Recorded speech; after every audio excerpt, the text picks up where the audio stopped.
lounging, son. Welcome back to the Comic Lounge. My name is Ryan, and today I'm going to be talking about a book that came out this week that I really dug. It's Godzilla: War for Humanity, written by Andrew MacLean of Headlopper fame and illustrated by Jake Smith. I've never really considered myself like a huge Godzilla fan, but obviously like I'm very familiar with the property. I've seen some of the movies, like whether it was like the one in like the late 90s with Broderick, right, or the new ones that have been coming out, the original ones, the Toho stuff. And obviously like I've definitely like read some of the comics. The James Stokoe stuff is just phenomenal, but this book and at IDW there's been some like really good Godzilla content, since they've had the license, but this is the one that has really stood out to me recently. I'm a really huge fan of Andrew's work. He illustrated the cover, but he's not doing the interiors. But Jake Smith, his art is insane. So this whole story, centers around, I mean, obviously Godzilla is a main factor, but it centers around this Dr. Yuko character, which, we're 25 years in the past in Japan, and eventually like she comes into contact with a kaiju, right? And it ends up being Hedorah.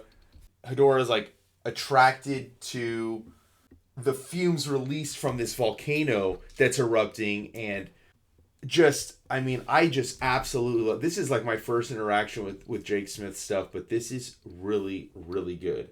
Like everything is by him. The coloring is phenomenal. It's just a very unique, different style, and this is like perfectly suited for a Godzilla book, in my opinion. And, so you're getting this whole narration of, Yuko as she's running away. And then, of course, who do we see? Godzilla gets in the mix. This drawing is just so awesome. And just seeing the scope of, like, how big he is with, like, Dr. Yuko and her friend just, like, chilling on his foot as he gets up. Get a little battle. Real quick, I love the way the panels have them squaring off, and you see the electric charge going up Godzilla's tail, and boom. Just the sheer scope of it, the way that the panels are laid out, it's just super fun. This is what you want in a Godzilla book. You definitely want to see a lot of action. You want to see Godzilla fighting another kaiju. Seeing him destroy a city is not where it's at. You want to see these big battles just fighting, but obviously like you're definitely going to have the human interaction with Godzilla and how his the effect he has on them. And I like this story because like the whole impetus behind it is like Dr. Yuko gets saved by Godzilla, and then as she gets older, now she's a professor in kaiju studies. So she's, giving lectures on Godzilla, showing that he's not this monster that everybody, seems to think he is. And during this presentation, as she's talking about him, this dude jumps up, right? And just like, oh no, he's dealt so much death and destruction as any other rando kaiju out there.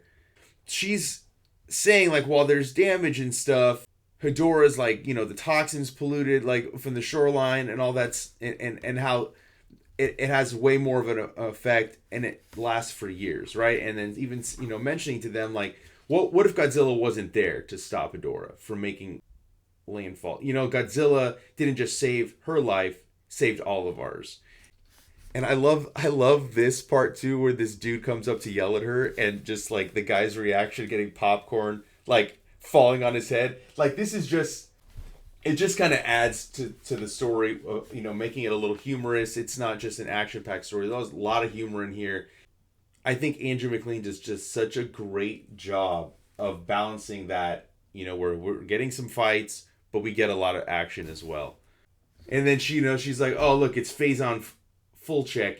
Everyone, phase on full check, everyone. Tech bro billionaire, perpetual thorn in my side. So she's definitely had some interactions with him, prior to this. And, we're thrown into this kind of world of new side characters in such a way that, like, it's very entry level. Like, you can pick this up. Like I said, like, I have not read a ton of Godzilla comics, but it's a fun read. Great art, great story. And he hacks their system and throws up this video of another kaiju, right? Gorosaurus marching along. and stuff like that, and getting into this fight with this new kaiju that we'll learn, which we learn is a new kaiju named Zoospora. And this basically double page spread right here is just absolutely insane. The coloring on here, like these pinks, the purples, everything pops off the page, and you see this like sludge coming out on Zoospora, right? And like on Gorosaurus, and then Zoospora just like kind of like slinks back into this.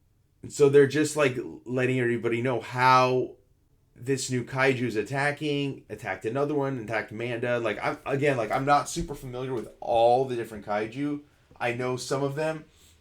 Such a cool little story to introduce this new character, and I love that we're getting a new character, because why not? Why not introduce a new kaiju into this world of Godzilla? There's so many possibilities, and Dr. Yuko, this is incredible. Where did it come from? Is it a plant or an animal? And she's so excited because she's just, this is her life, right? Her life is the study of kaiju.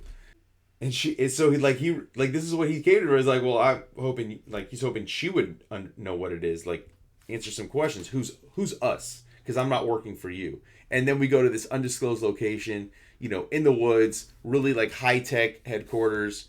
And then we meet the team.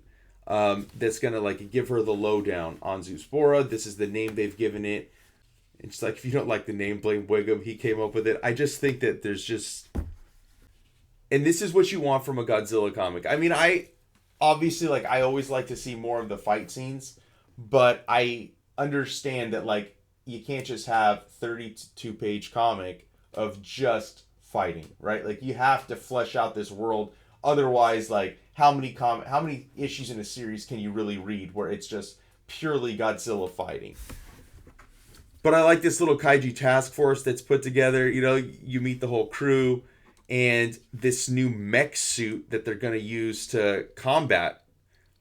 And it's called Mogera, which stands for Mobile Operation Godzilla Universal Expert Robot Aerotype. It's a mouthful. But, they built it to protect the cities from, the terror that is Godzilla. And again, she's defending. Godzilla's not a terror. He's the best chance we have at stopping Zoospora, which obviously completely makes sense because Godzilla's always, in the end, kind of maybe like an anti-hero slash kaiju, right? Like, he destroys stuff, but he also has come in a pinch and helped take down the other ones, whether it's Kong and stuff like that in the new movie. Delete that part about Kong. So obviously, their backstory, they're going to completely, they have an antagonistic history with each other, so they're going at it, and, she has to fucking, and then you got Colonel Lee Scarrow, shut up, get go sit down, go to your corners, kind of deal. And the clouds that Zoospora exhaled are spores, and it's a fungus, and it's even he's talking about the tentacles are a elegant network of mycella. It might just be the world's largest. He's like, great, it's a mushroom. How do we kill it? Fire? And I just the animated look of these faces, the expressions. Jake Smith does such a great job. And I really can't say enough about this coloring. Everything explodes off the page. Not just because of the line work, but the colors just add something so different to it. And go to Monster Island. Got little Manila right there. And we see Godzilla swimming in the water. These final pages are really just some of my favorite of the book. You see the water bubbling. Boom! It's crab-like kaiju. I'm not familiar with the name, but we see Godzilla jump out of the water and just take a chomp out of it, right? Crazy. As we end, we're like, please, Godzilla, don't abandon me. And that's Yuko, Professor Yuko talking. But such a great single image panel. Like I said, this is what I love in Godzilla comics. I want to see kaiju go against each other, but I'm really digging the backstory that we have with Dr. Yuko and the whole team that's going to try to take down Zoospora. So this is definitely something that I can't wait to see moving forward and what else we're going to get from this series. But so far, Andrew MacLean, Jake Smith, great job. We got some cool variant covers. Jake Smith did the B cover. We got Sam Owen on an incentive. Tom Scioli, which I'm a huge fan of Scioli. Obviously, if you watch the channel, you know that. And an Erica Henderson variant as well. Such a fun comic. If you're looking for just something just completely out of the norm for you, something that you want to surprise you, this is definitely the book that I would recommend picking up this week. Hit up your shop, go pick it up. And also, while you're at it, make sure you follow us on social media. All the links are down below. Hit the subscribe button so you're notified every time a new vid drops. And on that note, I'm out.